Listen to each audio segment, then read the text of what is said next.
Salut tout le monde, je fais une petite vidéo, ça faisait longtemps avant que tout le monde ait en diapose, des Crématogaster Auberti, avec le nid myrme secret de terre. Elles l'ont rempli mais à une vitesse démentielle, clairement. Souvenez-vous, je les ai mis en nid, je sais plus, je crois que c'était en juin, en juillet. Enfin regardez sur ma première vidéo. Et elles ont littéralement explosé. Alors je sais pas, je saurais même pas quantifier la quantité d'ouvrières. Moi je dirais peut-être 300. Mais ça se trouve c'est plus du double, je sais pas du tout. Donc là, on a la gine qui continue toujours et encore à pondre. Alors là, il y a du couvain partout. Là, il y a du couvain quasiment partout. Là, il y a du couvain pareil quasiment partout. Et on peut voir que bah, 3 salles remplies. Pas de souci par rapport à ça. Alors, il y a encore de la place, hein, clairement, mais là on voit que c'est bien attaqué de partout.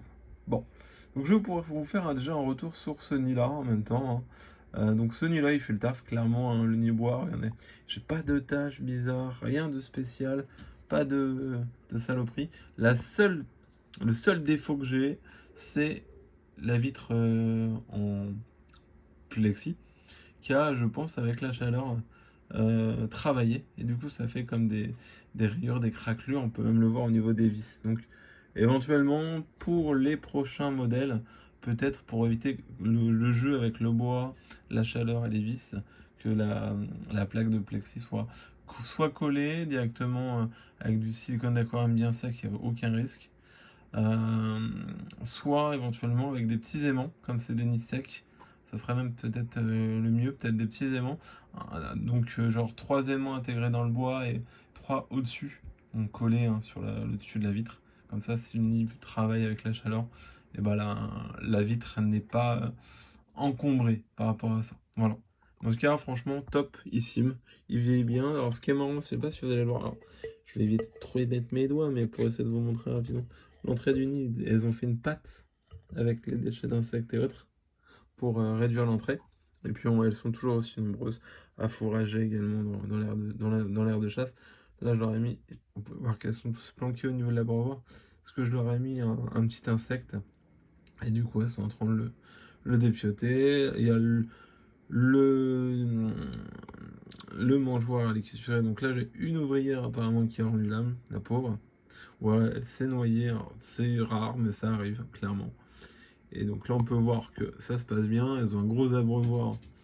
Et j'ai pas de noyade. Vous pouvez voir que là, c'est un abreuvoir qui me fait facilement un mois, vu que la colonie, elle est pas non plus encore dingue. Et là, on a le dépotoir où vous avez effectivement. Je vais dézoomer parce que là, on n'y voit rien du tout. Je sais pas si il va faire la mise au point. Vous voyez, on a vraiment des insectes, mais vraiment dépiotés. Et dépiote tout. Voilà. Après, en soi, le nid, eh ben, il est en bon état. Ils ne l'ont pas encore bousillé, heureusement d'ailleurs. Elles ont juste retiré effectivement les petits morceaux d'écorce superflus. C'était les morceaux d'écorce qui ne tenaient pas, mais elles n'ont pas attaqué le nid, hein, pour le moment. Parce qu'elles ont encore de la place. Tant qu'elles ont de la place, de toute façon, elles ne creuseront pas le nid. Voilà. Voilà ce que je peux vous dire. Donc clairement, le compte rendu sur les Crématogaster Auberti, ça s'élève clairement comme de la Scutellaris. Pas besoin d'humidité dans le nid, hein. Clairement, là je l'ai démontré, je pense. Après, il y a plusieurs méthodes possibles, hein.